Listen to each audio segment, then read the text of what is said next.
Usap-usapan ng mga netizens sa buong showbiz circle ang tungkol sa napabalitang proposal ng aktor na si Piolo Pascual para sa aktres na si Casey Concepcion, na katatapos lamang umano ganapin sa isang private engagement ceremony noong nakaraang linggo. Ayon daw sa ibinahagi ng ilang mga showbiz insiders, ay nagplano raw ang aktor ng isang romantic at intimate proposal na labis daw na ikinagulat ng aktres na naging dahilan para ito ay maging emosyonal sa nangyari.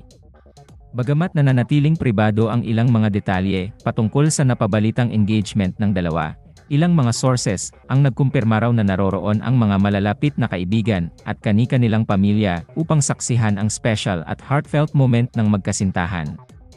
Sa ngayon ay sabik na naghihintay ng opisyal na kumpirmasyon mula sa celebrity couple ang kanilang mga fans at supporters, sa kabila ng pagpili raw ng dalawa na mas maging maingat sa pagbabahagi ng kanilang mga personal events sa buhay.